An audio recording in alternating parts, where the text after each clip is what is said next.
I believe this hangout on air is live. Welcome, Michaela. Hi. How are you today? We're really well. That's good. That's really good to hear. So we are meeting regarding a very important part of the jigsaw puzzle, which makes up what I understand to be Paramodic business, in how it communicates with, how it collaborates with, and how it honours and respects the nature of those meetings, collaborations with others in not only a contemporary context but in a future space context. So what I understand also is that today you published, and which featured on the front page of figshare.com, a visual representation of the discussions that we had via a Google document one evening when we were thinking about the 4 quadrants, and in the centre, Nauru or country. So I'm going to screen share across for the benefit of those who haven't seen that diagrammatic picture, and hopefully it will be visible from your side. Let's just see if we can find this. Here it is here. I'm just opening that up. Okay, let's just have a larger picture, and you should be able to see that at your end. Yes, we can see it. Okay, so let's, for the benefit of the people who are listening to this conversation, go through that. Michaela, could you give us an understanding, please, of what the significance of this particular pictorial diagrammatic picture means? So in terms of the graphic element, it was designed by Ruth and I to symbolise people sitting down on country around a fire. So the circle in the middle is country, and the U shape are people sitting around, and they were representative of black man, white man, yellow man, red man coming together to talk and share. The dots are indicative of the 7 generations, so we believe that decisions that are made today need to reflect the knowledge of the past 7 generations in consideration of the future 7 generations from ourselves. As we learned from elders in Canada when we spent time on reservation there. And the symbols, the circle Mick mentions in the middle, and the people are symbols from traditional symbols from Aboriginal culture in Australia. So this is a pictorial representation of wisdoms from Indigenous cultures across the world. Yeah, so when we were working on this, Alex, we started talking about collections in the traditional sense of collections, and the discussions that we've had with community indicated that words such as collections had connotations for Indigenous people that basically remind Indigenous people that collection occurs after the fact, and it made people feel like they weren't relevant or they had already passed over. It's a very loaded word in the Indigenous space, and also, if I can cut you off for a second, it's also loaded in the data space as well. And part of what we want to do in working with a new way with data and with story and with human beings is to start with a slate that's not loaded in this space already, which is why we've started visually and why we've started with language. Yeah, so we looked at the 4 elements of not only data management but also the way that we work in Paramodic that we've established with many Indigenous communities around the world through the World Indigenous Network. And other sectors too. Yeah, and in other sectors. And Yerabana means it's Darug, so I'll just mention that the terms that are in this that are not English derive from the Darug language, which is my tribe, and the language that my clan, Cabrogal clan, use in Sydney. And may I introduce the brief story of the Cabrogal clan? Do you want to tell it? Or? Well, what do you mean? So the Mix clan come from the Sydney Basin area, and they were the first people in Indigenous Australia to have contact with Europeans when colonisation occurred in 1788 with English people. And they have the longest history of interaction with colonisers and with loss of culture and language. And part of Mick's motivation, she's spoken to me in this project, is to look at what language and culture that hasn't been used widely for a long time means now, and what does it mean for it to be living. And part of what it means for it to be living is for it to be applied in new ways, and that's how we use language in every culture in the world. and that's how Mick has wanted to frame this in her language. Hey, Mick. Yeah, so I remember when we were doing this, Alex, the other night, collaboratively over Google, which was awesome. It was a really amazing experience for me. Where the three of us sat with chat. So we had 3 computers, and Mick and I were sitting next to each other on our computers. And Alex was at home with his computer, and the 3 of us had a Google Doc open that we were all editing, and were chatting in chat, and Mick and I were talking about it, and editing this and adding language and taking out words and changing colours and thinking about the deep meaning behind what we were expressing. And it was a really pretty magical experience, wasn't it? Yeah, it was. I was saying to you, Alex, on the chat that I felt like in some ways I was reviving my culture. I had to distill what each of the 4 elements meant in my language, and draw parallels between Indigenous language and culture and what we were trying to achieve with the data management plan. And to hear the words come out of my mouth and off my tongue, it was very emotional for me, as someone who, been trying to reconnect with my own clan and culture and language and everything. So it got very emotional for me to be able to listen to myself speak these words like Yerubana, like this way, collaboration, Medini, which is root of the yam. We sort of landed on the root of the yam as the application because there's a lot of yam stories in my clan, a lot of yam dreamings. It's really important. It was a staple food source, but also yams underneath the soil, like, connect together and they make these networks, and that's what really reminded me of the applications that we would make out of the for wearable technologies would be like the journey of the yam underneath the soil, how it spreads out and makes impact across the landscape. Garagaru is the word for cloud, and that's an obvious linkage to cloud computing, but also it's a cloud, it's something that's accessible. Well, everybody sees clouds and can draw information about weather patterns and things from clouds. Bangawara is to make, so prototypes, it's the obvious link there. And yeah, I said Yerubana is this way, and we landed on this way, and for me it's really important because this way is the way that we collaborate and we co-design with community. So it's a different way to traditional ways of interacting with Indigenous people. This way was a really strong statement about we're going to be doing stuff differently, and we're going to be doing it the way that people in community want to do things and how they want to articulate things. So I thought that was the most powerful word from my language. Everything focuses around Nora, which is country.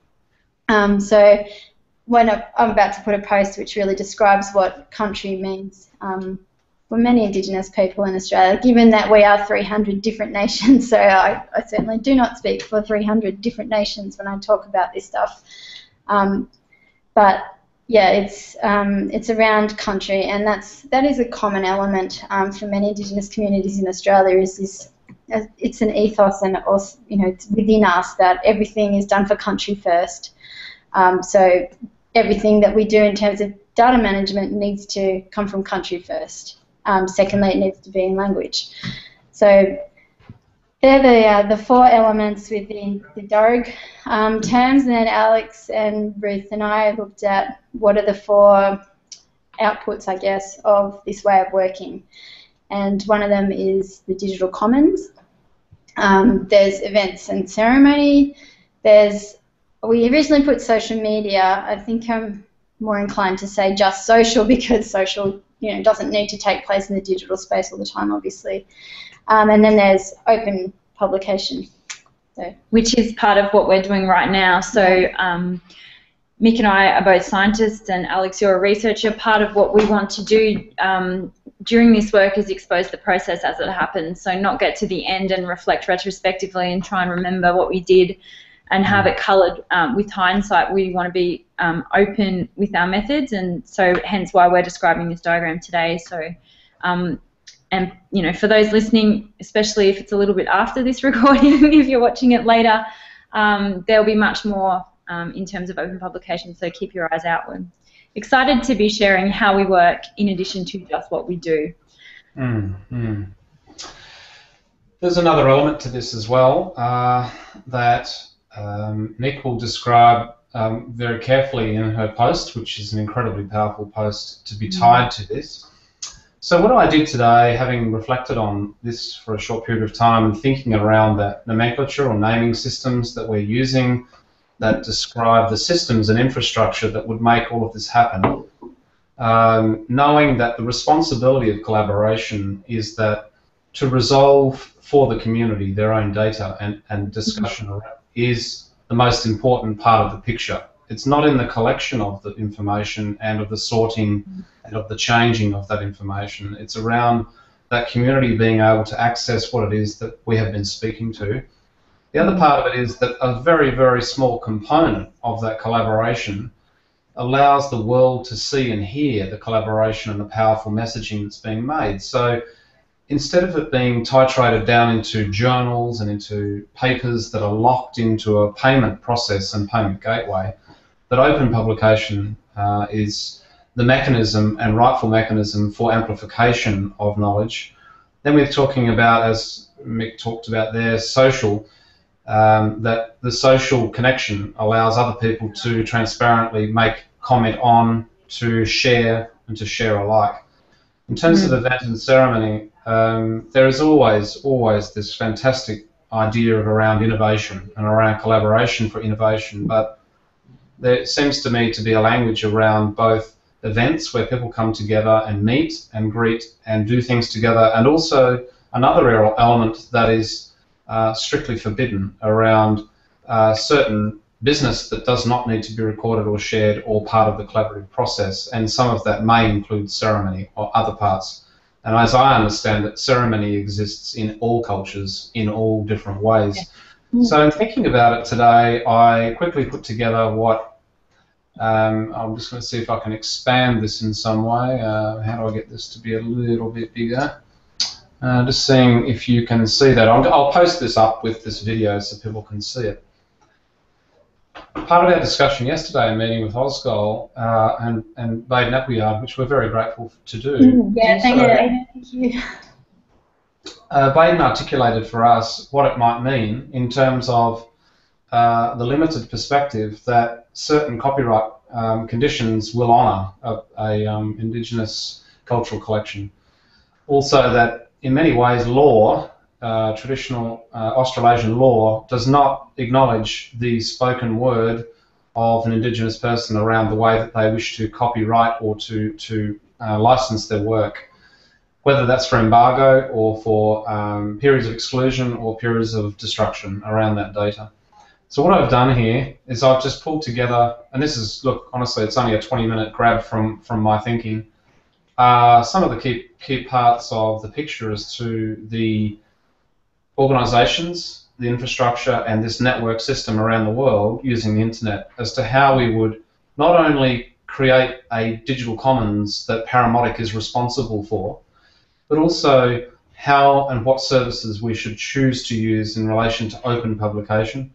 By no means inclusive. There are millions more that should be added to this picture.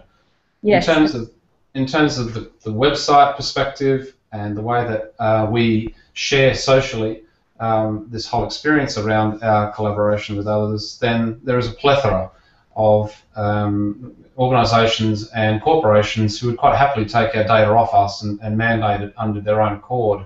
But we are using them. We cannot say that social media is not a powerful way to connect. It's a very much emergent and current way that humans are connecting.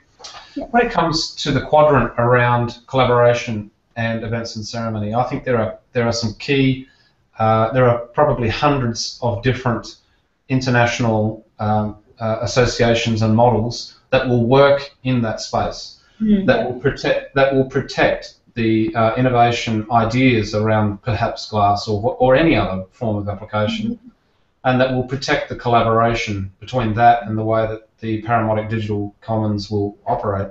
So for me, that's what I've done here is just the very first step in considering this picture should universally change rapidly and always all the time. But most it's the SFD, Alex.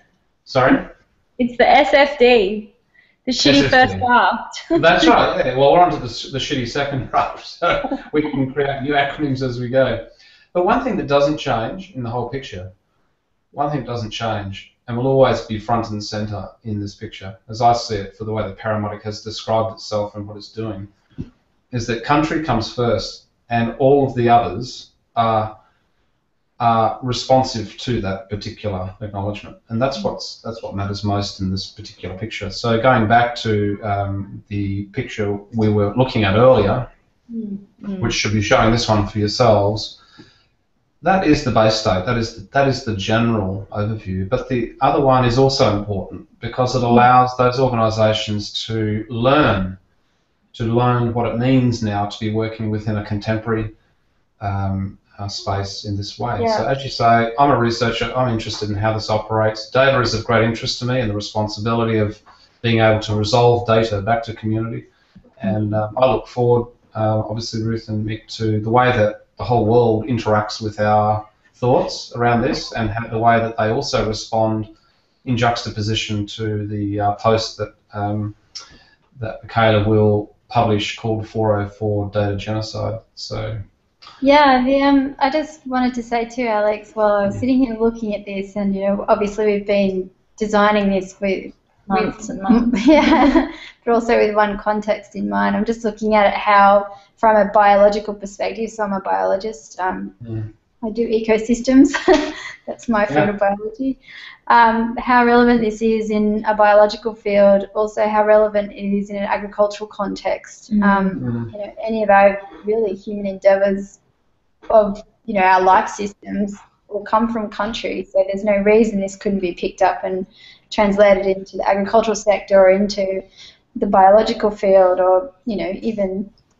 It looks a bit like a petri dish. It does. I used to play with them a lot when I was in the laboratory, and there could be bacterial colonies, the little dots, if it was a petri dish trying to culture things. So, yeah, the visual representation, certainly we've spoken with, as people who access this through the Paramodic site under the tab How, looking at our methodologies and that as they grow. In prototyping it to this stage, we've spoken to artists, scientists, computational scientists, legal experts, licensing experts, many Indigenous communities about this, both methodology and the visual representation of it. And everyone we've showed from every different sector, and I'm sure you'll agree that the ones I listed are quite diverse. Everyone can see something in it that connects with them and that has application, and I think that's the power of communicating it in this way, with this language and with this visual language. I agree, and I'm just going to see if I can drag this window out here and open an image in a new tab. It'll let me do that. Yes, it will. And can I expand that? Probably not. Well, what I'd also like to add to that whole picture is that each of these 4 quadrants have an articulation as to how Paramodic collaborates under the How tab. In terms of the Medini, in terms of the Rudy Yam applications development side, we need to articulate that in a pictorial format for people to understand the nature of the way that we engage with around application and development. Same with prototyping. There is a million ways to do it, but there's some very strong ways that work on country to engage community to do that. And the last part is around this website format. There needs to be a visualization as to why we put the Paramodic website in the way that it's been composed, rather than talking about what we can do, rather talking about what we've achieved and where we're going. So part of the narrative of story is that a site is for that, and it's for the world. The data in the site is for the world to share it.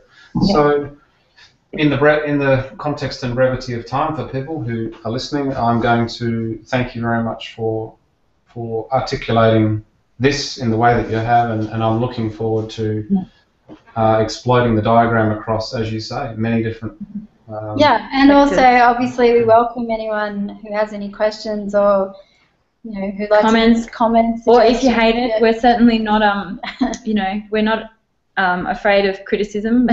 Being scientists, we're very good at being critical, Yes. and we welcome ideas to improve it. So yeah, please do find us in one of the many social media channels we're in, or drop around for a cup of coffee if you're in Canberra, and let us know what you think. We'd love to hear it. Constructive, strength-based criticism, welcome. Yes.